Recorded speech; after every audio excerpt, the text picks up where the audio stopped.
Hello everyone, I'm Kimberly from Dirt Floor Fibers and welcome back. Happy 2025. I cannot believe we are in January already. Where did the time go? But we are here, which means we need to get moving. So today has definitely been a work day.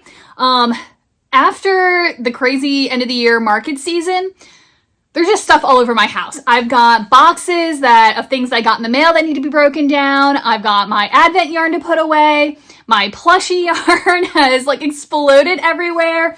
I can't find any of my safety eyes. It's just, there's stuff everywhere. So I've been working today to try to get myself back in order a little bit. As you can see by the vestiges of market prep behind me, I haven't quite gotten everywhere yet, but that's okay. We're working on it. It's going to be a multi-day process. But as I was getting stuff together today, I realized one of the things that I really wanted to sit down and do, possibly because I wanted to procrastinate with my organization, but I also feel like it's necessary. But what I really wanted to do was kind of get organized and plan for my knitting projects for 2025.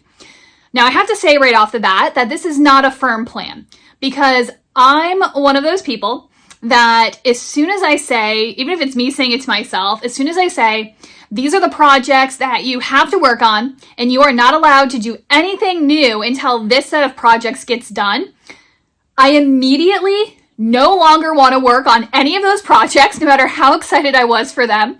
But because I also told myself I wasn't allowed to do anything else, I'm just going to sit and not get anything done, which is completely unacceptable. So we are making ourselves a plan. The plan is not set in stone. It's just one of those things to kind of see what we're dealing with, what we're working with, looking through kind of my wish list, what were projects that I really have wanted to do last year, maybe for years, and I haven't gotten to.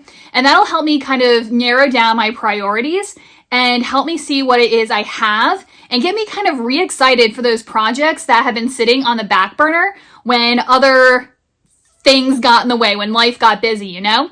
So the first thing I pulled together was a basket of whips. Now every item that I consider to be a whip, a work in progress, is located here in this basket.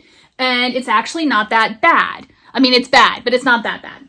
This does not include any UFOs or unfinished objects. Those in my book are kind of projects that I was working on. They were whips at one point in time, but they've gotten so tucked away and I haven't worked on them for so long that they're just not in the present queue of things. Now, they might still be things that I want to finish. They might be things that are almost done. They might be things that I'm like, I hated this. There's a reason why I don't want to work on it anymore. But I'm not going to worry about those right now, because the more you put in front of yourself, the more overwhelming it is. So I figure if I start with the things that I'm currently excited about, that will help me kind of work my way through some of the project pile and some of the stash without feeling stuck or overwhelmed or guilty or any of that good stuff. So I wanted to run you through my whips first.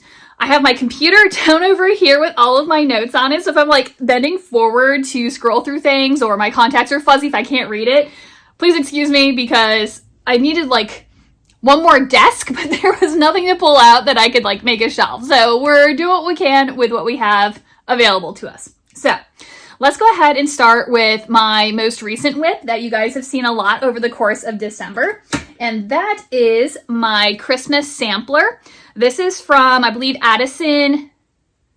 I think it's Addison Vollner from Ruby and Roses. And this was designed for their Advent calendar 2023, I think, perhaps.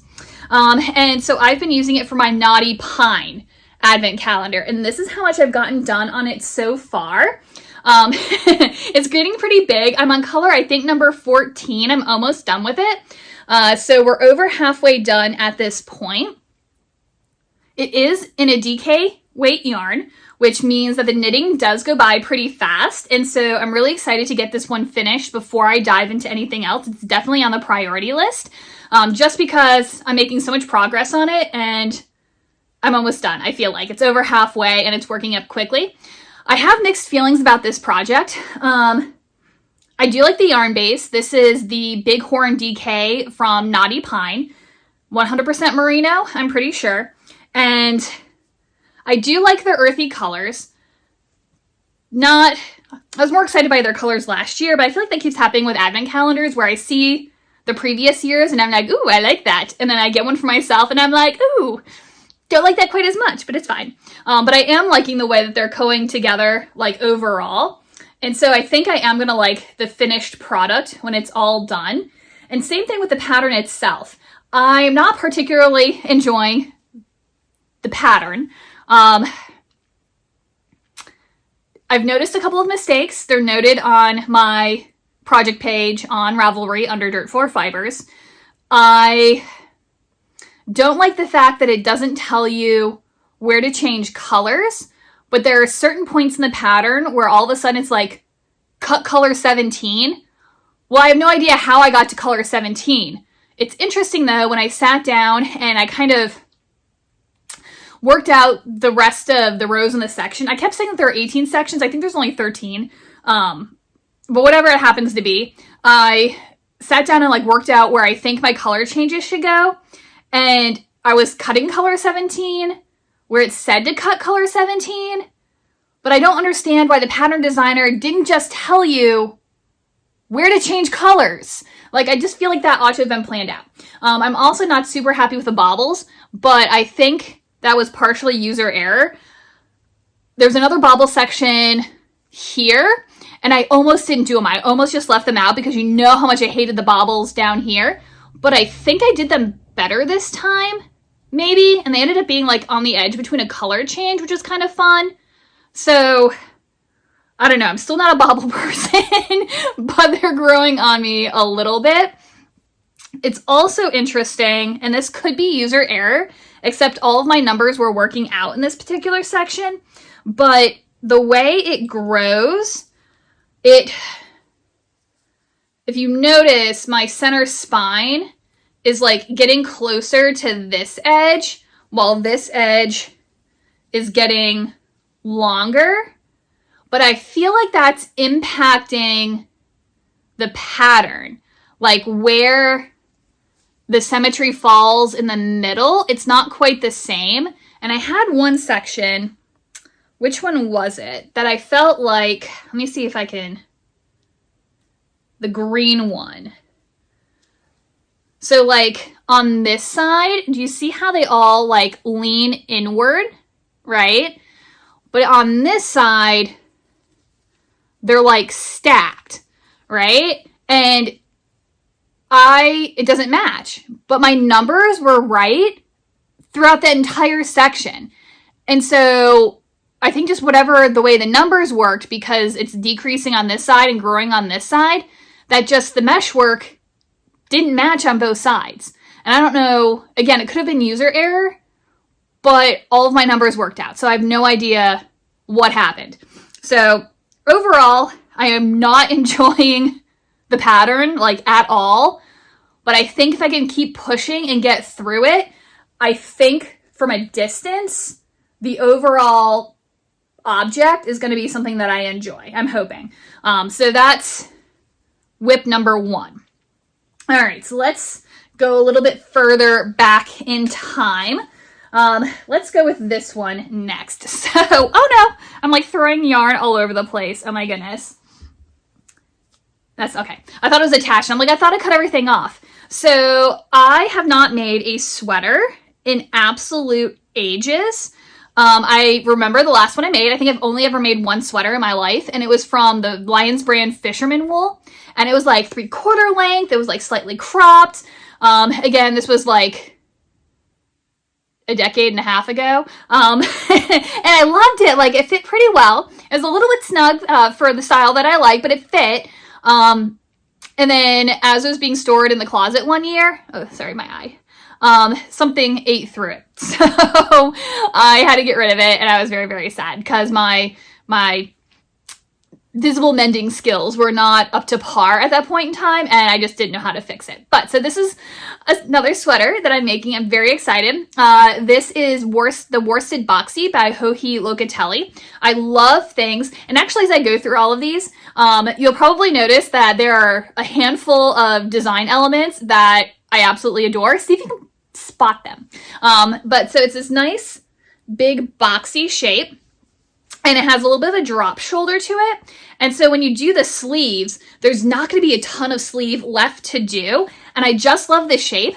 And even though it's done in a worsted weight yarn, it looks like when you block it, you block the absolute crud out of it. And so I think it's not going to feel too heavy and overwhelming.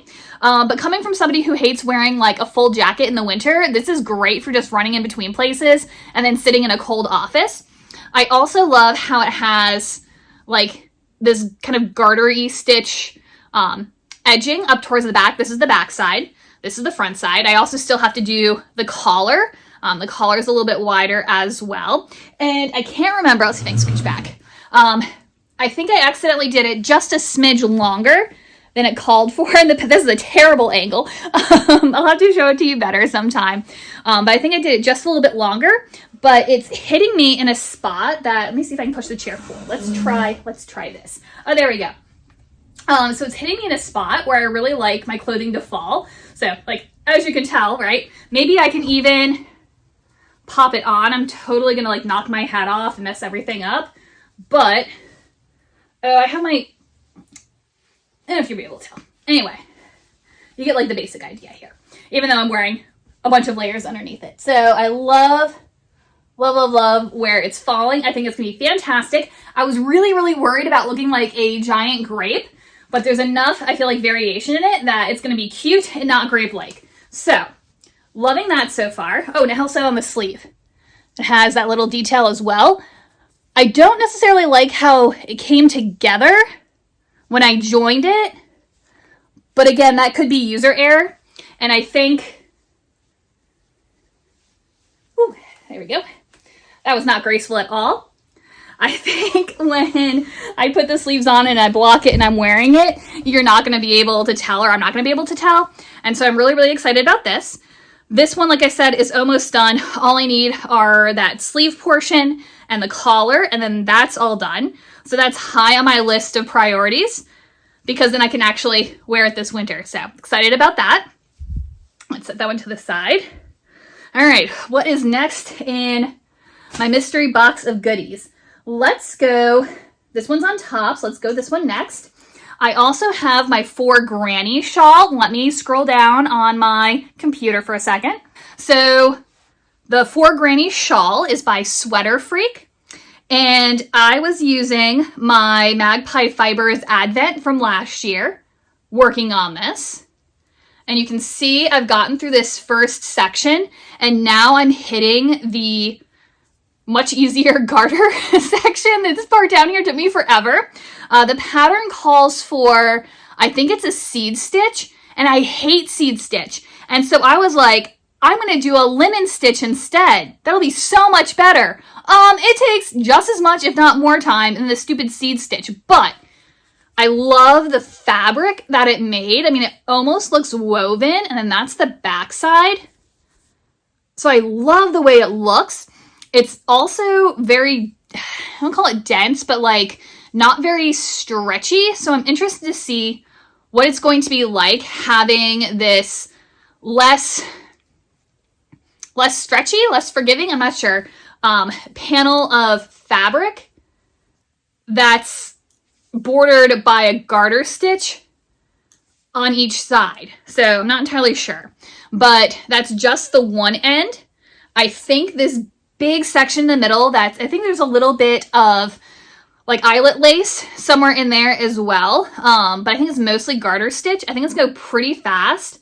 So I would really like to get this advent calendar from 2023 sewn up as well. And I'm loving the colors. Again, it's not necessarily my color palette per se, but like I'm loving this kind of dark, kind of like navy purple-y color. And I think with these brighter colors, like that's gonna make a really awesome pinstripe. And so I'm super excited about that. So, For Granny by Sweater Freak. I think by the end, I'm gonna have like yarn rolling all over this room. So next one of the goals that I kind of have, I had it for this past year and I did not make a lot of progress on it, but I really want to have samples for all my different yarn bases that I can bring with me. There are some that just people want to see what it looks like worked up. And one of those is my Sheepishly Slub, which is a 90% merino, 10% nylon slub yarn. People always love the texture and they always look at it, but a lot of them don't know, they've never worked with it before, so a lot of people don't know what it would look like worked up. So what I am also working on is, let me scroll. I'm working on the Painted Pebble Shawl by Forest City Knits, and this has been an absolutely delightful project.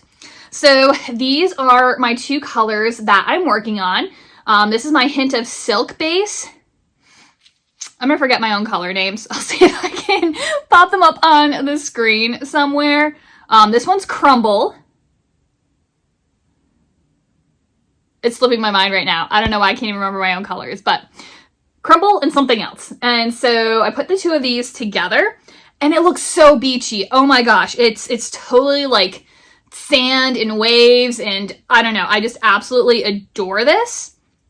And so basically what it's doing right now is striping between the plain silk merino blend and the slub yarn. And I just love the way that's coming out. And then as you can see in the picture that I popped up, the sections are going to get wider and wider to kind of showcase each of the different bases. But it's a really simple, kind of mindless knit. Even with the slub yarn, I don't have any trouble with the slubs at all. And so I'm really, really excited to work on this one. I also think it's going to be a really fast knit. And so even though it's barely a whip, it definitely goes in the whip pile. All right, so the next one, I still have no idea how to actually say the name of it, but it's the Musselburgh Hat by Isolde Teague. And this is what I have done on it so far. I did the thing where there's ribbing in the middle, 1x1 rib. And so I think I kind of calculated to figure out how much yarn I had, because my Hint of Silk has 491 yards in it. But when I like mathed it out, my head's big, and so I wasn't sure if there was enough yarn for the size that I needed, so I have no idea. But basically I did the crown, and then I think I did about 6 inches of the plain stockinette stitch, and then I also did 6 inches of the rib in the middle, and then now I'm working on my 6 inches on the other side. I don't know how much I've gotten done. I have to go back and remeasure. I haven't done that in a while, but I know I'm getting close to the other decreased crown. And so I definitely want to get this finished, right? I'm so close. And it'd be nice to have another hat for the winter season, right? I mean, I do like this one. If you notice, I have the brim turned up today, and I kind of like that as like a different vibe than the slouchy version, where this is a little bit tighter as a beanie. Anyway, not the point. So I have that. This is how much yarn I have left, which means I think I'm gonna have just enough. With just a little left over, and I think that is going to be absolutely perfect. So I'm super excited to get that one finished as well, and I like the fact that the yarn stores neatly inside of it. Boom, just like that. All right, so for my next project that I'm super excited about, it's my Washed Out by Joji Locatelli. This one I'm doing in some yarn from Fiber Optics that I got at Maryland Sheep and Wool this past year. And it's a merino, cashmere, nylon mix, if I'm not mistaken. And so this is how much I have done on it so far. And I wasn't sure at first. Like, I love the colors. Am I showing you the wrong side? I was so excited I was showing you the wrong side. Let's show you the correct side. So I love the individual colors that I purchased. And then it still has one more color section, which, hang on. This is the color that I have picked out and all ready to go. So really excited about that. You know how I love gray. Big fan of black, big fan of gray. Wait, before I lose that. And I wasn't sure so I love the colors individually. I love the way they look together. But when I actually started working this up, especially in the sections where you're alternating between colors, I was a little bit sad that it just looks like a variegated yarn rather than the actual like pinstriping that I was hoping for, but that still looks cool though. Makes a nice fade. So I think if I were to do this again, I think I would do kind of a like my own hair is all over this, like a lighter, brighter, maybe even kind of speckly sort of color here. Have my middle color be like super like saturated. It doesn't have to be dark, but like a saturated color. And then the color on the end being the lightest, whether it's a, you know, a light speckle or a semi-solid or something like that. And then I feel like that would make the end and those like garter row sections really pop more than they're doing right now. But in terms of projects, I love the way this looks. Look, I mean, that would just look fantastic with a solid color top of any kind. And it's nice and lightweight. It's got these beautiful little lace sections. It's just a little eyelet lace. It's nothing like super crazy. I don't know if you can see that. It's a great texture. And so just about the time that you start to get bored with garter stitch, you pop into another of these like simple lace sections and you do a little bit more garter. And then it's going to end with this fantastic, it doesn't look too complicated. Like you don't have to pay attention to it, but it's not going to be like making you cry sort of lace work. And I'm just super excited to get this finished. But that's, you can see I'm almost done with it. So really, really, really excited to have that finished. This is how much I have left of the color that I'm currently working on. And the pattern is very serious about like, you need this amount for this color. And one skein of it didn't have quite enough. It was just a little bit short. And so I do have a full skein ready to go. This is called Mordor, by the way, which I love. But I didn't ball it up yet because I'm hoping this is going to be enough to finish and I won't have to dip into this new skein. And then this can just become a one skein project. So I do really like this color. So yeah. All right, so I have two final whips. One of them I don't have here to show you because I don't know where it is. I think it's like somewhere in this pot. Because I remember looking at it semi-recently or gathering the colors of yarn for it. So I think it's like back here in this pile of stuff. I'm not going to bother to look for it because I don't really care right now. But those are my Stephen West mystery knit alongs from like the last couple of years. I bought the pattern for the 2024. Oh my gosh, I thought I lost all the stitches off the end of my needle. I almost cried. Everything's okay. I bought the pattern for this last year's one for 2024, but I never started it because I was gonna wait and see what it looked like a little bit before I committed yarn to it and then just got busy and never got a chance.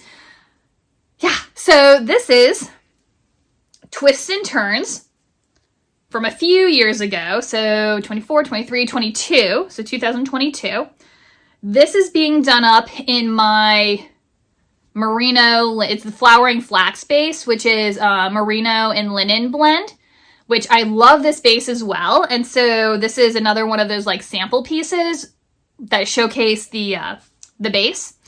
And so how far I've gotten this obnoxious center part done, which I hated doing with every fiber of my being, but I love the way that it looks.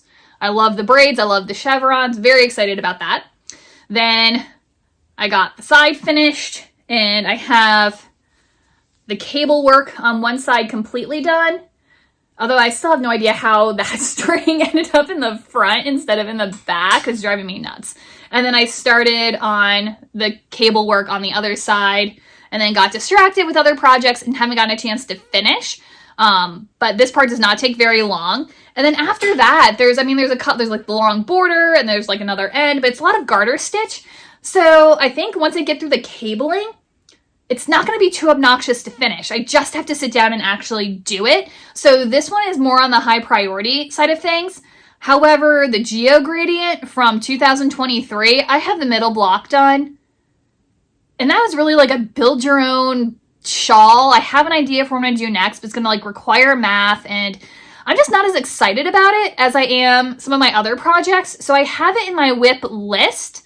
However, it is nowhere near the top of the priority list. So yeah, but this one's definitely on the list because I want to finish it up. So yep, that's what we got so far. All right, that is it for the WIP bin. So I'm going to go ahead and put all of these back before they get tangled or lost. And then we will dive into my wish list.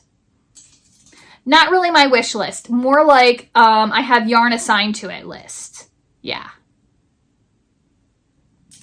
All right, so for my next set of gathering things together, well, I have two sets. I have all my Advents still sitting down on the kitchen table down in my dining room. I'm not going to grab those. I do need to come up here and put them away eventually, but you guys have seen them all through December. You know what they look like. But I also gathered other items that, yarn that I wanted to use immediately. Let's put it that way. So things that I had projects assigned to that I was really excited about. Now that's not to say that you can't see it. It's up here, and I have a bag down here and a bag over there of yarn. Of some of them have projects assigned, some are just like yarn that I have, and I do eventually want to work through those. But again, if you pull out everything at one time, you're gonna look at it and be like, I can't do any of this, so I'm just not. So I went through and I pulled the stuff with projects that are a little bit more recent and things I was really excited about, and I put it all together. Hang on, and let me pick her up. All right, so this is my bin of yarn that I want to work through in 2025. Now, a lot of it's in like bags and packages, so it looks like there's a lot more in here than what there really is, but there's still a lot in here. We're not kidding ourselves. There's a lot in this bin, and I did buy some stuff at the Hue Loco Christmas sale sort of thing. And so that should be coming in later in January, and that will get added to this because I have some projects in mind for it. And yeah, so that's going to make it on this list. Let's go through and kind of see some of the things that I want to make this year with the yarn I already have. So looking at my Advents, Knotty Pines, already taken care of, or almost finished with that. Magpie Fibers is next up on the list. There are a couple of options.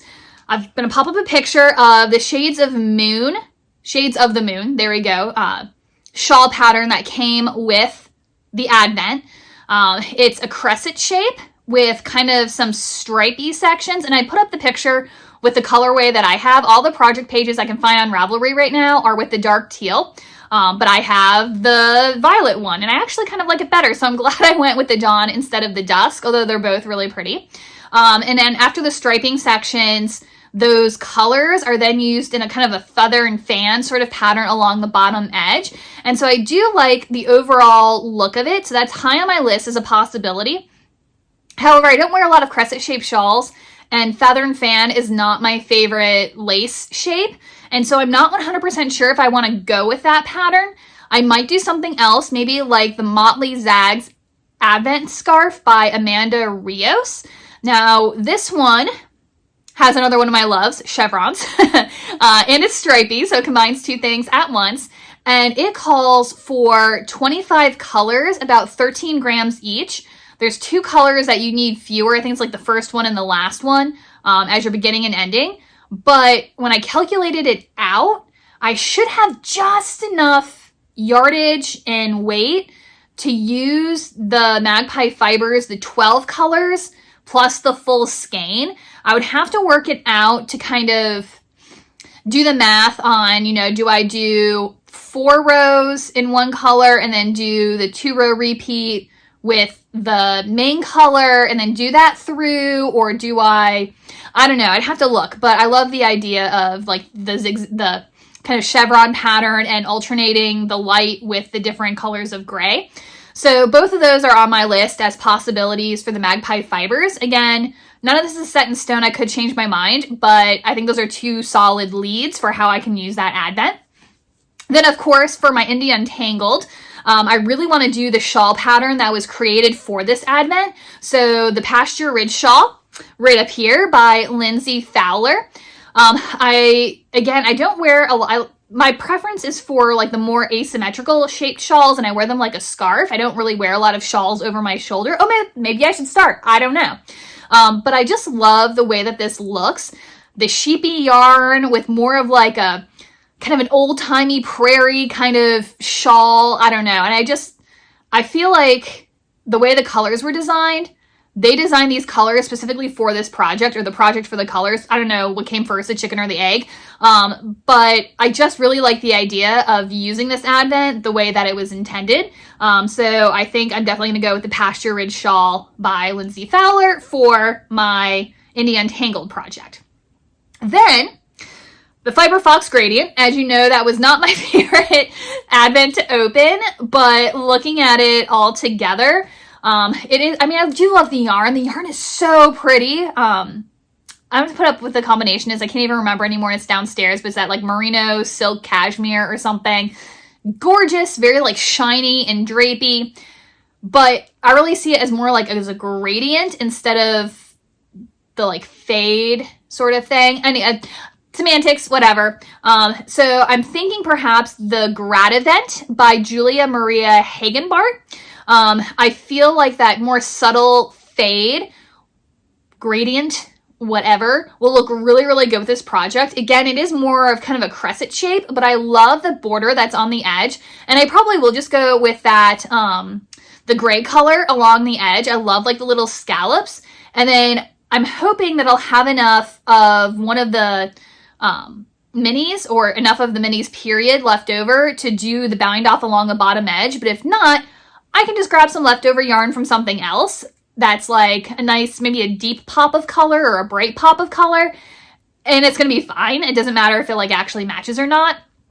So I think this will be great. I'm not a big tassel person either, but I think the tassels on this really make it and pull down the points. So I'll probably end up doing that as well. So I'm excited about that one. And then, hang on one second, let me scroll down a little bit.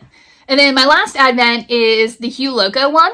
I'm leaning toward, again, I had a few that I really liked, and then I saw this one, and it was the 'Tis the Season wrap by Twin Stitches Designs. And again, it's that big asymmetrical. It looks like a lot of garter stitch, and it looks like it's got a nice little center ridge that goes in, so it's like that V shape. It's stripy. It has all the things that I love. And what's kind of cool about this one is that it can actually be done with, you need a main color, right? And then it can be done with 12, 20, or 24 minis. So, I mean, in theory, I could even do this one with my Magpie Fibers one and make a small version. Huh. I don't know. Do I want to do two of the same shawl in two different colors and two different sizes? It's a possibility. We'll do one at a time. We'll probably do the Hue Loco one first, and then I can decide if I love it enough to do it with Magpie Fibers or if I want something different. But there's 3 different sizes, and I think it look great, especially because that main color skein that I got with the Advent is darker, and then we have those really pretty light colors that were the first several days of the Advent, and so I think alternating that dark main color with the light ones, and then as I run out of the light colors, basically you use your main skein as the contrast as far as you can get, and then when you run out of the main skein, all you start doing is alternating those. I thought my computer was falling into my box that I was using as my table. Sorry about that. Anyway, we're back. Then you start alternating those mini skeins. And so I just think that, I think it's going to look fantastic. I'm really, really excited about that one. And that's everything for my Advent. Well, I'm going to do one more. So the other part of my Advent from the Knotty Pine was the sock set. And the pattern that I'm working on, the Christmas sampler that I'm doing for that Advent calendar, does have a separate section that's written for a main skein. It's like brioche, and it just goes like in a little block along the one side. But I don't feel like this would do it justice. I feel like it would be too busy. And then you also don't have a chance to use the mini. So I was like, don't really want to do that. And then I was looking at various like sock patterns, and I found a pair of like cabin socks that were like a DK weight, but I would have needed 2 skeins, and I didn't want to order a second skein because they were like $40. And so, yeah, I know. So I didn't want to do that. So I kept looking, but I realized there's a shawl that I really like. I really like the lacework shawls from Skein-Walker. And so the Apis Floria one is a DK weight, and it's not in my notes here. I don't know what I did with the notes. It's fine. But the yardage that you need is just a smidge more than the yardage in the main skein. And what I was thinking, because I'm smart, what if, I have to look at the pattern to see, because I don't want to mess up like the cool scalloped edges that are created by the lace pattern. but what if I did a I-cord cast on in the mini and then knit the main portion in this and then did an I-cord bind off using the rest of the mini? Because I think between those two, it would compensate for the yardage that I'm short here. I think that would look really cool. And it's a lace pattern, so usually lace patterns I like in more of a solid or an overall speckle because they just show off better. And so it might get lost a little bit with like the color changes, but I think that would make a really cool cowl and it would be able to use it up in one go. So that's my thought. I'm not married to it again, but I think that could be an option for that. So that takes care of my advent calendars and all the yarn that I have set aside for that. So now, the next thing on my list, I've kind of broken this down into like garments and neckwear shawls and then one skein projects. And I've broken it down into projects where I already have the yarn for it and it's assigned. And then other projects that have just struck my fancy and I need to put on a list somewhere just in case I actually get a chance to make it. So let's go ahead and look at that list. Let's start with our garments and we'll tuck into our box that we have conveniently packed with yarn right over here. All right, so the first garment that I am going to drop into is the Easy V by Caitlin Hunter. And the things that I like about this, not only does it have that kind of boxy body shape that I really enjoy, it has this beautiful color work at the top and on the sleeves. And you can actually apparently you could omit all the color work if you wanted to, but you can get rid of the color work on the sleeves as well if you wanted, but I kind of like that extra pop. I love how kind of poofy the sleeves are. I love the kind of wide V-neck, so you don't have like extra fabric up here. It's all like around the body. I don't know. I have loved this project for years. And when I was doing my trunk show at Dances with Wool, I found this color of Corey Worsted, which is, what color is this? I don't know how to say this. Kitsune, Kitsune, by La Bien Aimée. And I was like, oh, that is like, I don't really have anything in this color. It's like a rusty red, not quite a brown, because I don't really like browns, but like, oh, it's gorgeous. I love this. And so then, of course, I started digging and I grabbed other colors and I'm like, okay, I love this. Where's my other color? Where are you? And look at that, right? And I needed like a bright pop of color. And these ones are the, what are these called? The confetti from La Bien Aimée. And so they have like the little speckles of like the recycled yarns in there as well. And this is all, I think, non-superwash, if I'm not mistaken. Where are we on the label? It's fine merino in Shetland, 100 grams. And then recycled La Bien Aimée threads in the confetti one. It does not say superwash, so I think it's non-superwash. And then I needed a pop of color, and so I decided to go with the pink, because that's like almost the color of the body in that sweater, and I was drawn to that color. Now, I wasn't like too thrilled with those two next to each other, but like if the sweater is something like this, like, I love that. I'm so excited. So I really want to do the Easy V sweater by Caitlin Hunter. Then I have a second set of sweater quantity. Let me see what I got going on here. And so that is to do the Koi pullover by Azuko. I don't know if I've pronounced that correctly. And if I had seen this sweater just on Ravelry, there's no way I would be interested in making it. I just have no interest in what this looks like. But Loop Fiber Studios had a sample at the Maryland Sheep and Wool that looked like this. And it was gorgeous. Like, I loved the way the yarn felt. It's a worsted weight, so it is a little bit heavier. Oh my God, it was gorgeous. So I got yarn, of course, for that. And this is the Yin Yang yarn by Loop Studio.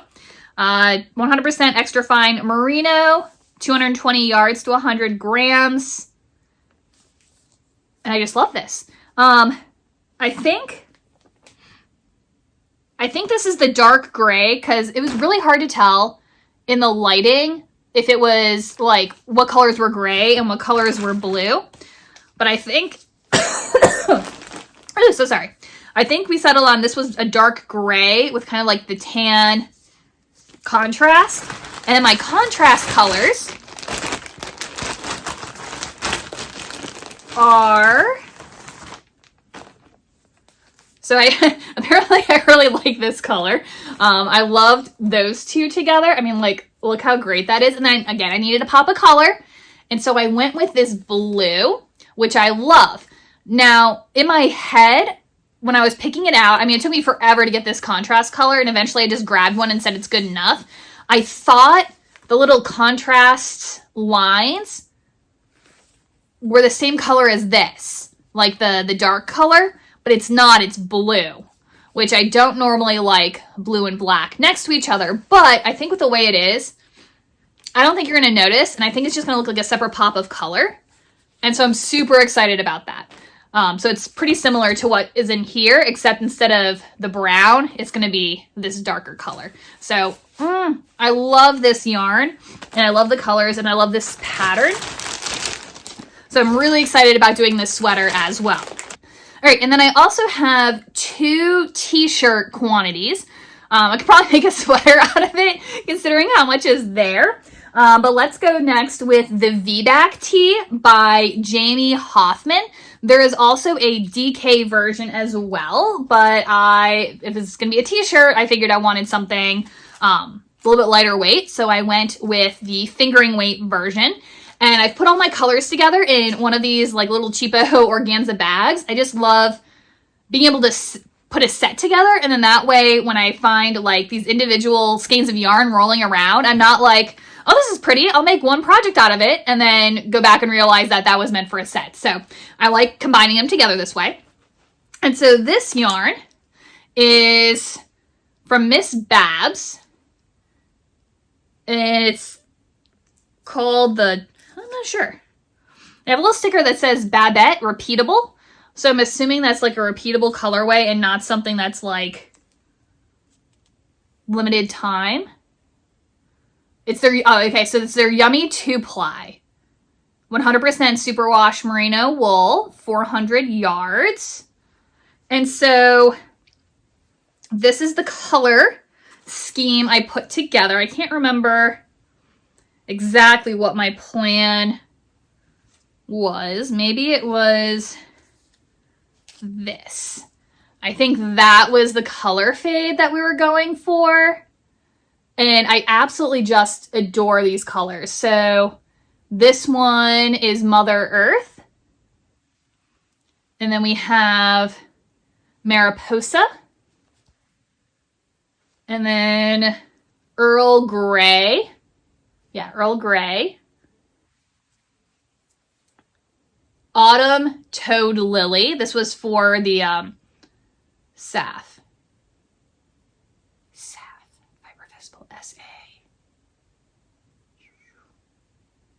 What does SAF stand for? I know that. I don't know. It's their SAF colorway from 2020. I'm going to have to go back and look. I know that acronym. I don't know. And then Wolfsbane is this color here.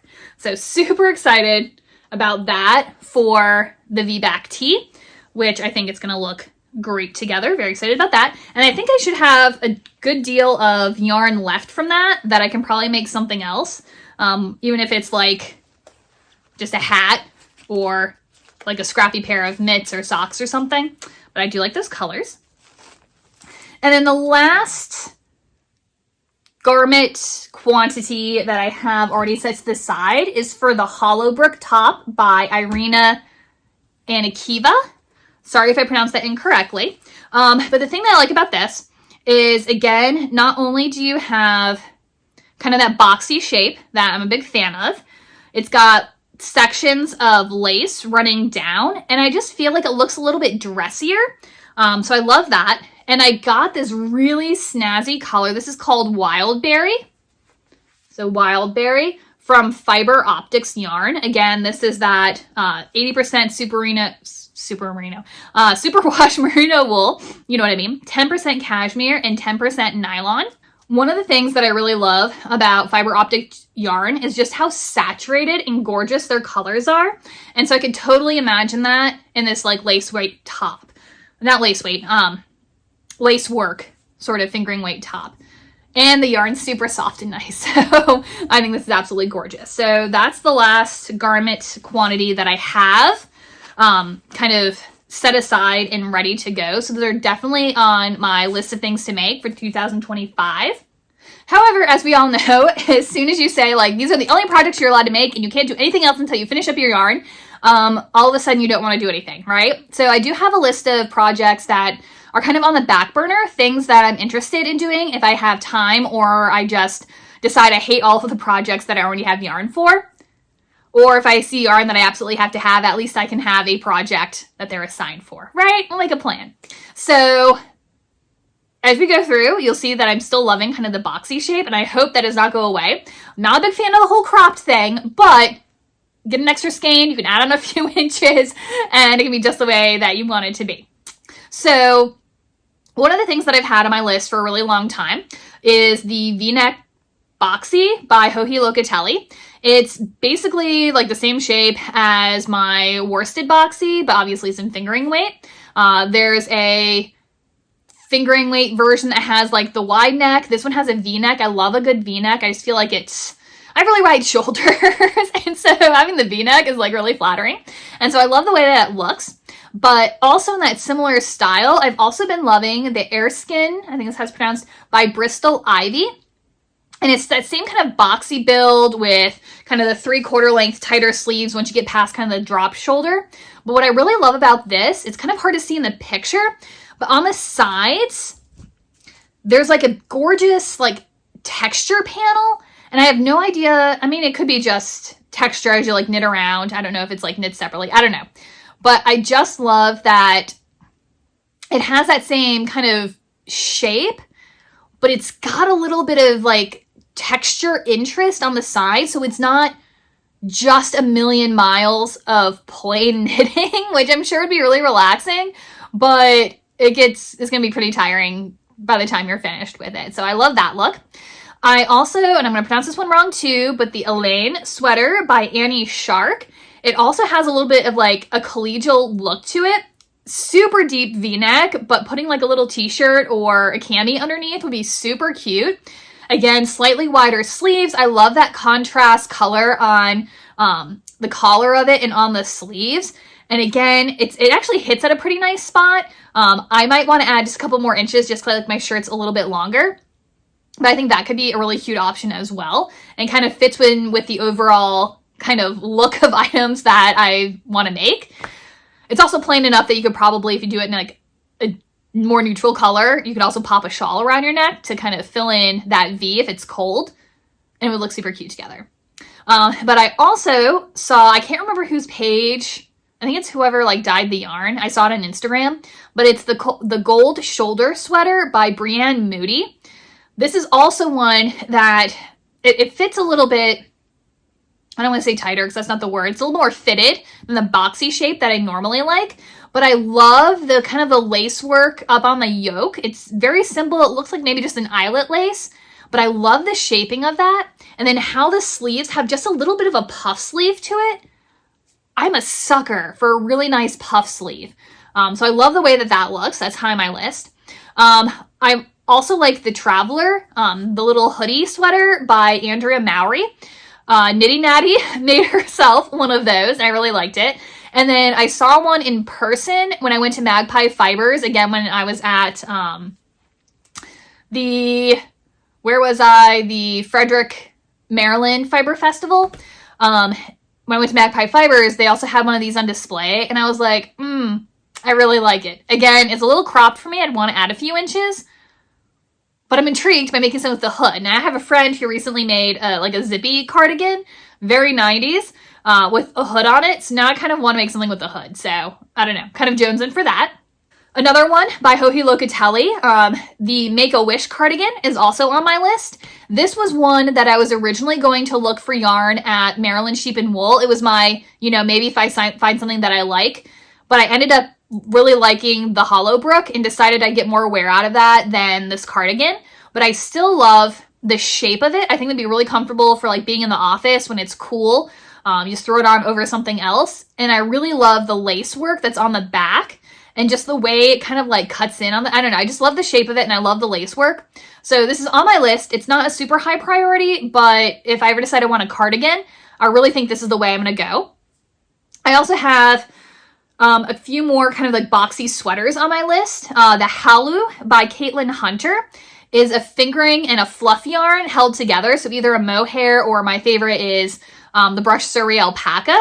And I love, again, you know how I hate the stupid baubles, and the lace pattern at the top has the stupid baubles, but it looks so cute with the stupid little lace pattern. I love how it has this kind of V-neck shape. I love the yoke with the lace. I love the fact that it's got like a slightly poofier sleeve to it.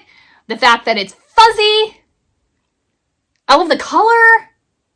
Not that I would necessarily be able to find that same yarn, but there's not a single thing I don't love about this sweater. It is so cute. I love it.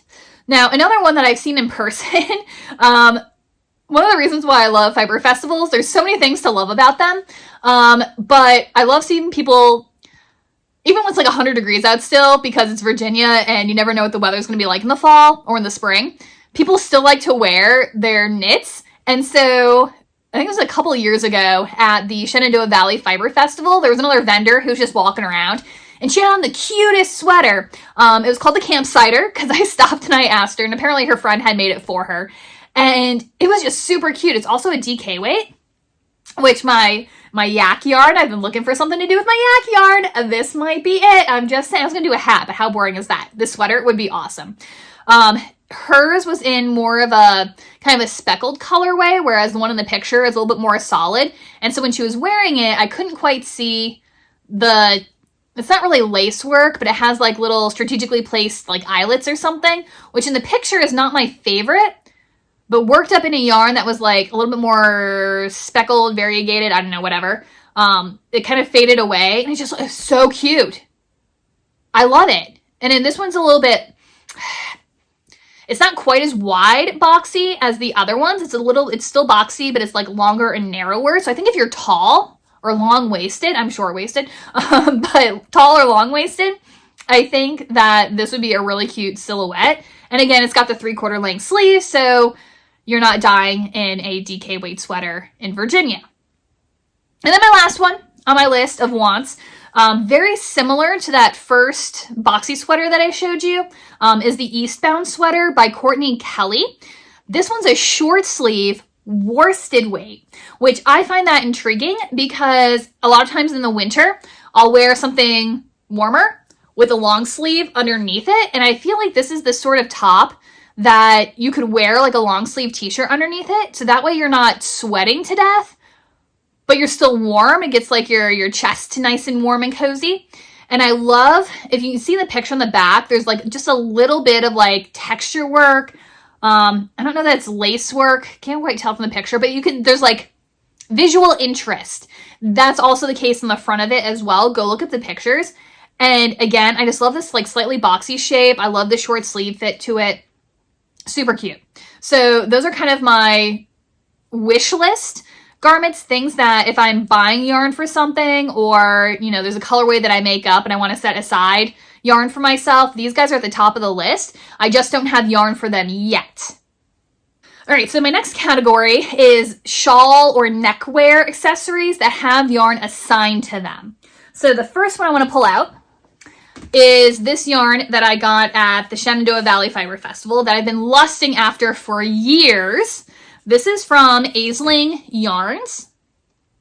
Sorry, the lighting's not better in here. But this is from Aisling Yarns, and this is natural UK raised / milled, 75% non-superwash British Blueface Leicester, and 25% Masham, and it's a DK weight. And there's nothing particularly nice about the yarn in the skein. I mean, it's not nice, but it's just yarn. But the samples that they knit up with it, like butter soft, it's like dense but drapey. I mean, it works up gorgeous. I cannot even. This is fantastic. So I did get 2 skeins of it, and I think this is enough between the 2 to make the Tendrilly shawl by D. O'Keefe. I had a couple different shawls that I had bookmarked and had in mind, and then on one of my videos I asked you which one you liked the best, and the people who commented said they liked this one, and I think I kind of agree. I love the fact that there's a big section of it that's just plain stockinette stitch, so it's showing off the yarn in the way that, like, and what drew me to it was that kind of dense but flowy, butter soft, I don't know, whatever, and I think that I just want to work with it that way. But doing an entire shawl like that, how boring. So having this like larger lace pattern, super pretty. I love the way it looks, kind of a leaf pattern. And then it ends with a ribbing. So I think the drape of it, I think the color is going to suit it. So I'm really excited to be able to do that. Because again, I have been wanting this yarn for years. And every time I see Aisling Yarns at any sort of show, whether it's at Maryland Sheep and Wool or an event that I'm vending at, I always go by and I pet this yarn and then I walk away. So I'm so excited to finally have my hands on it and make something out of it. The next thing on my list, I don't actually have the physical yarn to show you because it's still on its way, but I want to do the Garter Abyss by Stephen West. Now it calls for 440 yards of 5 different colors. However, he says that if you have at least 400 yards of 5 colors, it'll still work. It'll just be slightly smaller. So the size is a little bit customizable in that regard. But I love the fact that, according to the name, it says Garter Abyss. So I'm assuming most of it's garter stitch, but it has that kind of scalloped edge shape because of the shaping. And it's like if you look at one of the pictures on the Ravelry page, it's like a spiral almost. I don't know. I just love the shape of this.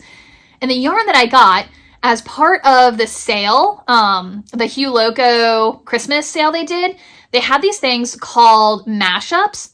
And it was, according to the description, 4 50-gram skeins wound into one skein. So I don't know if they're going to be, I don't know if they're actually going to be like 4 separate hanks that just got twisted together, kind of like how Emma's Yarn does with their mohair and slub yarn, how they just twist it. But it sounds to me like they've actually like wound one skein, tied it to the next one, wound it up. And so each skein is like 200 grams. And so that one's only 400 yards.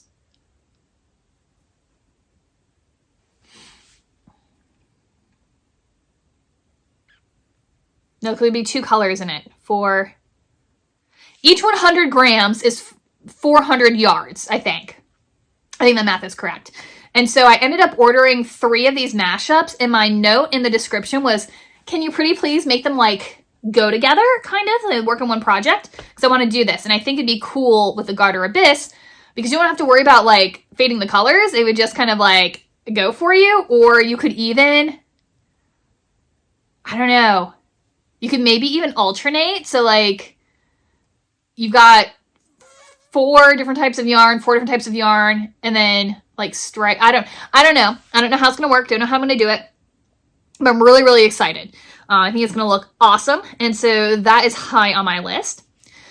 Then the other one I am super excited about is the Merfolk Fade Shawl by Jennifer Owens. So if you remember from the Frederick Fall Fiber Festival, this was kind of an impulse buy, kind of, sort of. I had seen somebody coming by. I was standing and chatting with somebody who's in my booth, and she had this like super shiny bag. And the last time I was at this festival, I saw other people with this shiny bag, but I could never figure out like what booth it was for, and I wanted a shiny bag. So while I was talking to the woman, I'm like, so sorry to be nosy, but who's that bag from? And so she told me, and then she was so excited about her yarn, she's like, look what I got.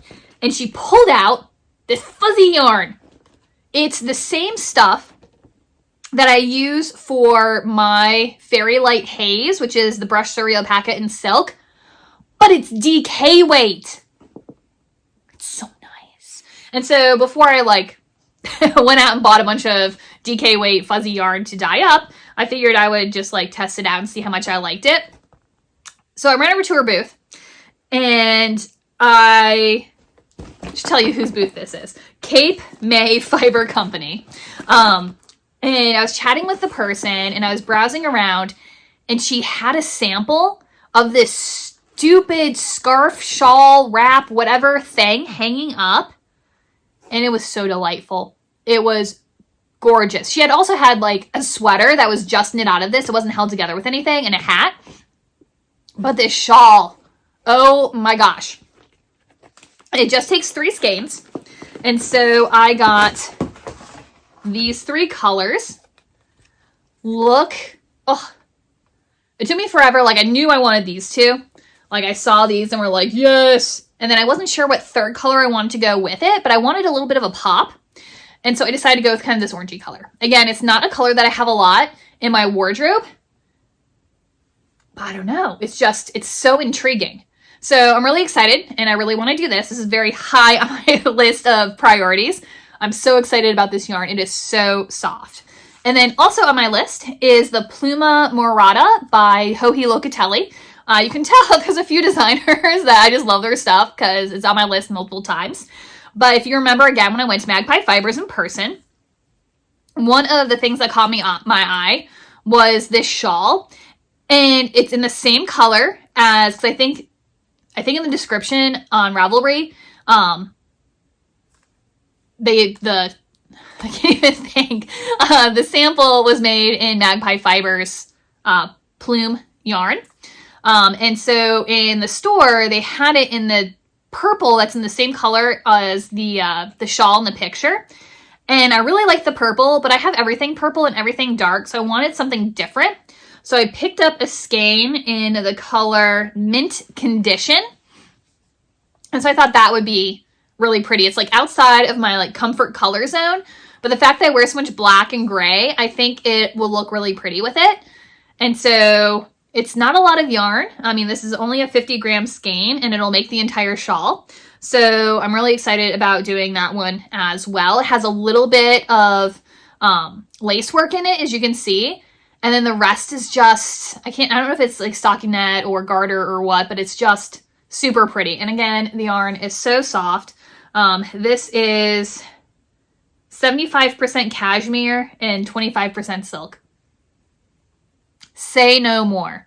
It was really expensive. I don't think I would make a project that needed more than 1 skein of this. But cashmere and silk blend, heck yeah, I'll take it. So again, super excited about that. And then I think the last thing on my already have yarn assigned list, if I'm reading my page correctly, is the Zinnia cowl. So I got a kit, again, at Maryland Sheep and Wool. I'm a sucker for anything that comes in a tin like this. I just love the way that it's packaged. And I love the stitch of this in person.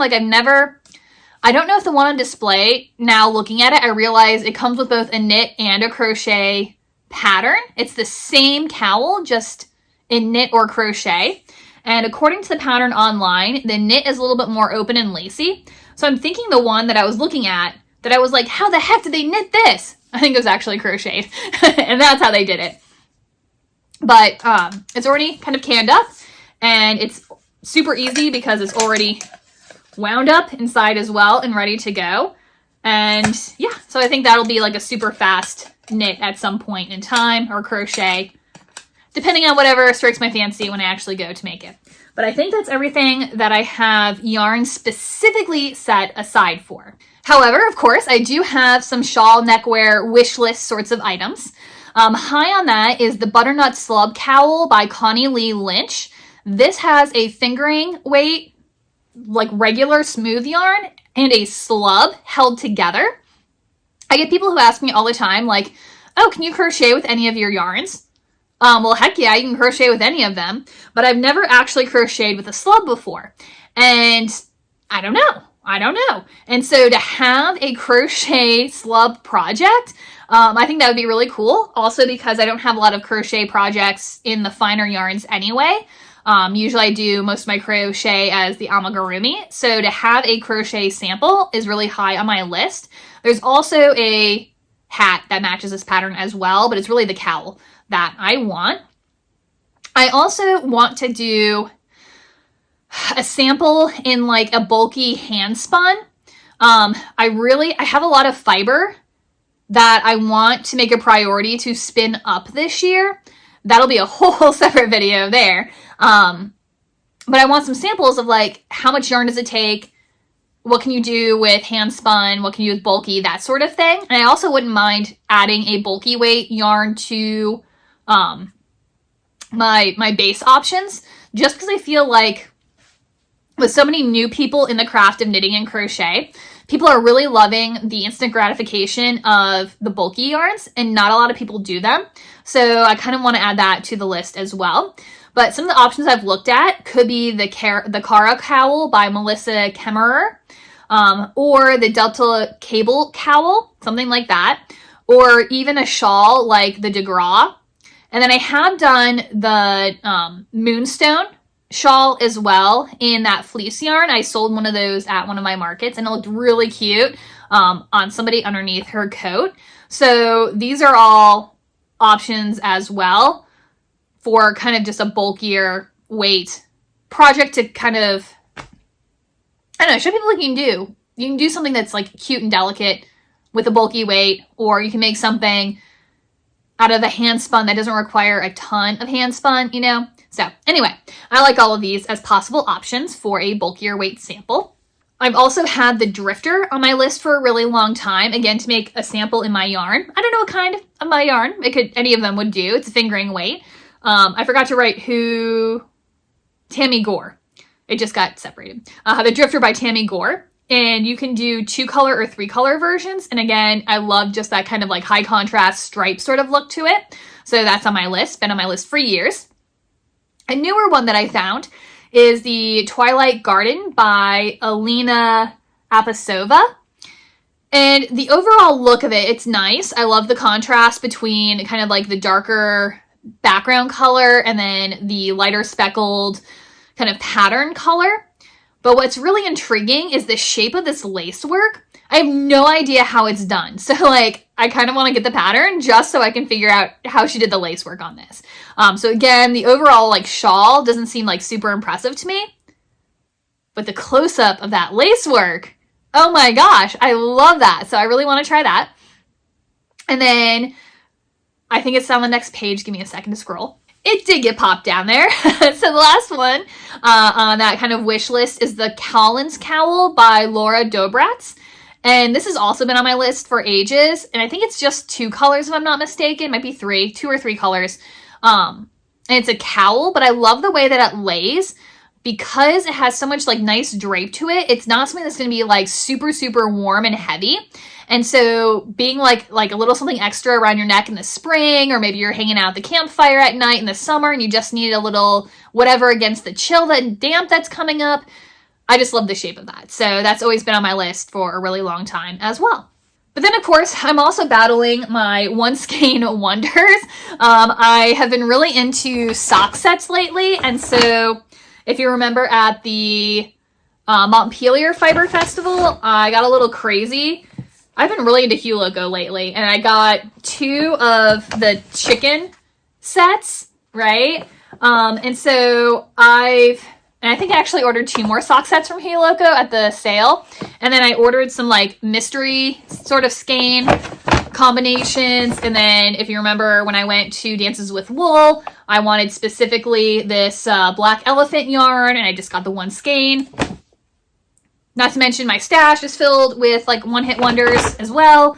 So I wanted to have a list of one skein project ideas that when I needed a break between like larger projects, that I could just like go grab one out of my bag and finish it up and get it out of stash and out of inventory.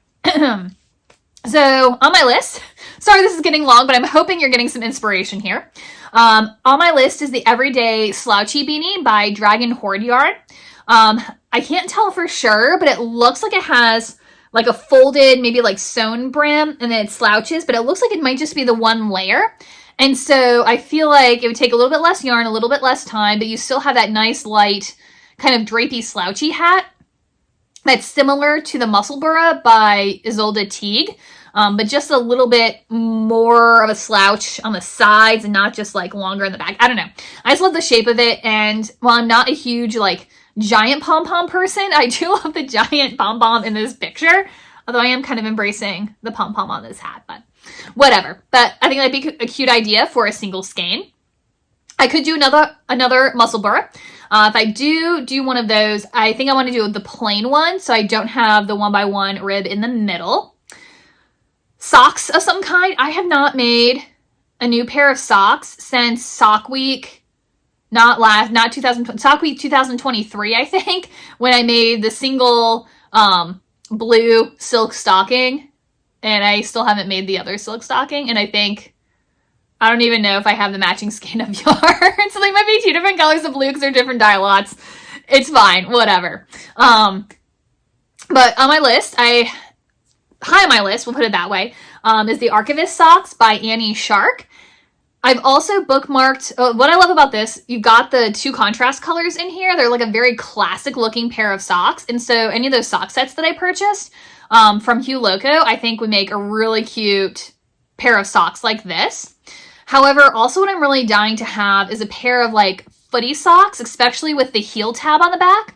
I had started the everyday socks. I'll see if I can put up a picture here or put a link in or whatever. But I couldn't get gauge correct on them. So I had started out with a different type of yarn, fingering weight yarn that I was really excited about. And it was just too thin. It was a very light fingering weight. And if I went up a needle size, the fabric just wasn't what I wanted. And so I got a different fingering weight yarn from Robin's Promise. And I really liked the color.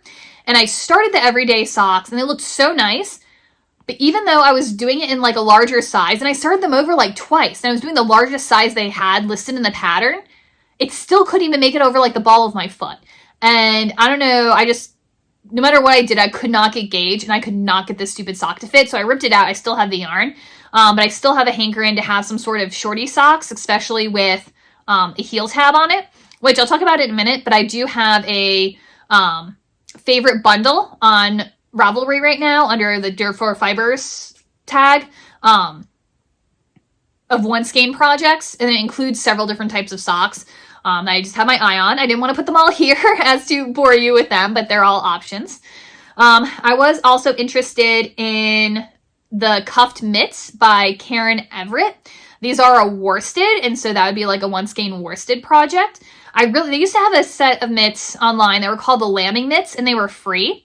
And I bookmarked them in like 12 different places, but I never actually downloaded the free pattern, and now the pattern's gone. The blog has been taken down and no more patterns, so I'm very sad about that. But I think something like this is very similar to the Lambing Mitts. It just doesn't have the texture on the hand, but I think that's something that'd be very easy to add if I wanted to do that. A project that I have on my list that might be a 2 skein project, not a 1 skein, but I put it on here anyway because I was excited about it. 18th Century Knitted Women's Mitts by Mara Riley.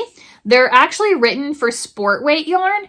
And you would need 2 skeins of it looking at the yardage, but a few people have said it's easier to get gauge using a fingering weight, and fingering weight has more yardage to it. So I don't know if perhaps you could get 2 mitts out of 1. I don't know. We'd have to see. But I have made 18th century knitted mitts before, and I've loved them and I've lost them. So I would really like to make another pair. And I especially love these because if you look closely at the picture, there's like a seam detail kind of going up this side. It's probably made with like a pearl, a pearl ridge going up. And in 18th century newspapers, like there's one advertisement from Williamsburg where one of the I guess it was a mantua maker or maybe a milliner in town advertised that they could turn your old knit stockings into a pair of mitts. And so it was popular at this time. They had just invented like flat machine knitting. And so a lot of stockings were machine knit flat and then seamed up the back. And then people, when they were doing like hand knit ones at home in the round, which is what most people did, they started adding a false seam going up the back to kind of mimic the more expensive store-bought machine knit ones, usually in like a finer weight yarn or thread. And so I love the fact that they've included that detail on the mitts to make it look like you literally turned an old pair of stockings into a mitt. So I just thought those were super cute. Again, either sport weight or fingering weight. I'd have to play with it. I can't tell you for sure because I haven't made them before. But also on my list are several one skein shawls that have a little extra color to them. So the first one on my list is Winter's Finery by Romy Hill. Again, I love that it has just a little bit of lace work to it. And they went back and they did like these little like box shaped, they're not tassels, they're not pom-poms. I don't know what they are. They're just like little bloops of color that accentuate the points of where the lace are.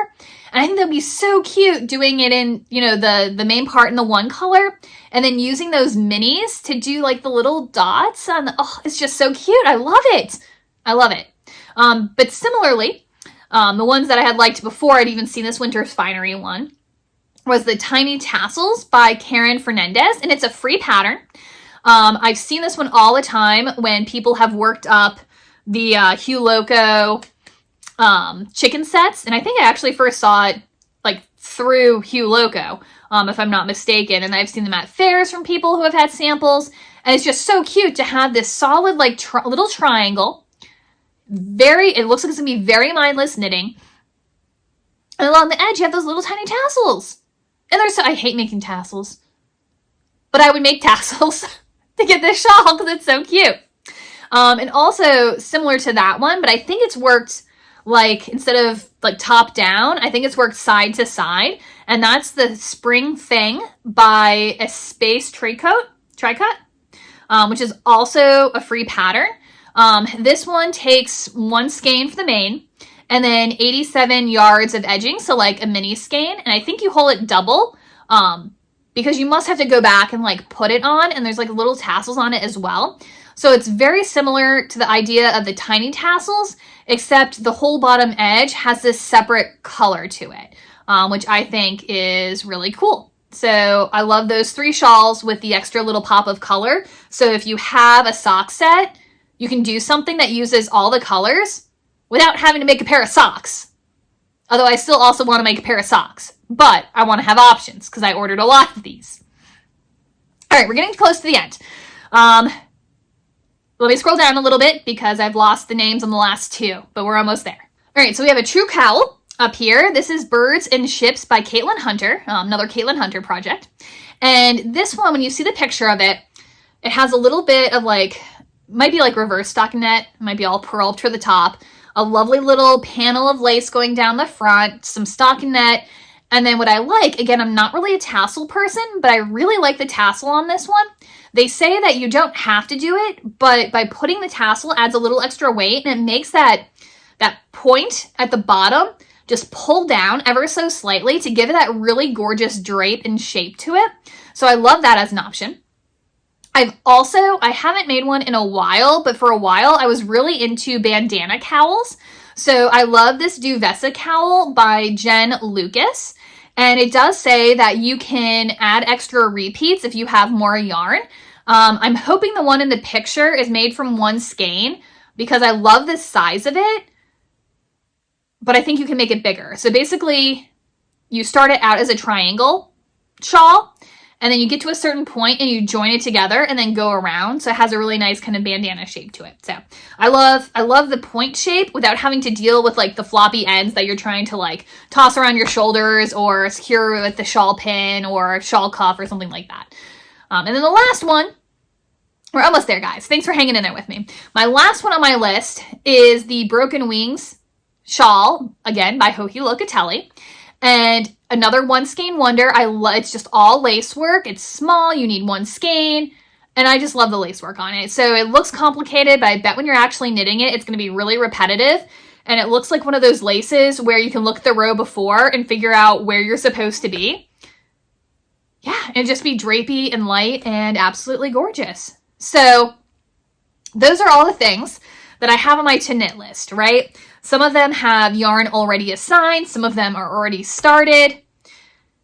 And I feel like while it's a big list, it's not super overwhelming because the list itself is long because there's a lot of things on my wish list, right? But if you look at the things that I already have yarn assigned for and how far I am on some of my whips, I feel like it's really doable to, even if I don't finish everything, if I don't finish all of the yarn that I want to use out of my stash this year, I feel like I have the chance of making a really good dent in it. So this is kind of my overall planning for right now, you know, pulling together all of my things that I consider to be whips, ignoring my UFOs, pulling together all the yarn that I already have, not all the yarn, but a lot of yarn that I have assigned to projects that I'm excited about right now and having it all in one place. So I can just be like, what project do I want to work on next? Dip right into my giant tub. I might put it in a better container. I have some drawers in my bookshelf downstairs that are empty, so I might stash them in there instead of a giant plastic container. But having all that stuff together, I feel like just makes it really easy to grab when you're ready for your next project, or if you're planning like the next month or the next season. It's easy to kind of look at everything in front of you and see what it is that strikes your fancy and you want to work on next. I think it also kind of reminds me of how excited I am about these projects. And so I think if I go to a fiber festival or whatever, and I see yarn that I'm excited about, I think I'm less likely to buy it because I have all these other projects that I'm also very excited about. And I know I want to get those done first. And if I'm buying new yarn, it's just going to add to the clutter and the overwhelm.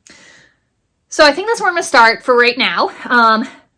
Another day, I'll go back and maybe plan for the spring season or February. But I think my big goal right now in January is to start chipping away at these whips. I'm going to start with the Christmas sampler. I'm already over halfway done. It's DK weight. We are going to get her done in hopefully a not large amount of time. And then I'll dip in probably to my worsted boxy by Joji Locatelli because I've just got the collar and those short sleeves to do next. And I think that would take me, I could get it done in a week. Easy peasy, even if I'm not working super hard on it. So I love having a plan in place that kind of gives me a list, something to pull from, something to get me excited again when I'm ready for my next project, something to give me a goal to work toward as I'm planning for the next month or the next season, and to have all of my whips that I really care about right now in one place. I feel like this is just a really great place to be. It's really helping me, I think, with my organization, and I'm going to keep working on getting all of my plushie yarn organized again because I dragged it downstairs as I was working on market prep. But we'll do another video talking about our plans for the crochet side of the business another day. But thanks for joining me. I hope you saw some patterns you liked. If you did see a pattern that you liked and you're like, ooh, I want to try that too, tell me down in the comments. Or if you have your own list of projects that you want to work on in 2025, let us know down in the comments as well, because I'm sure everybody's looking for some new fun stuff to knit. So thanks for joining me, and I will see you guys in the next video. Bye!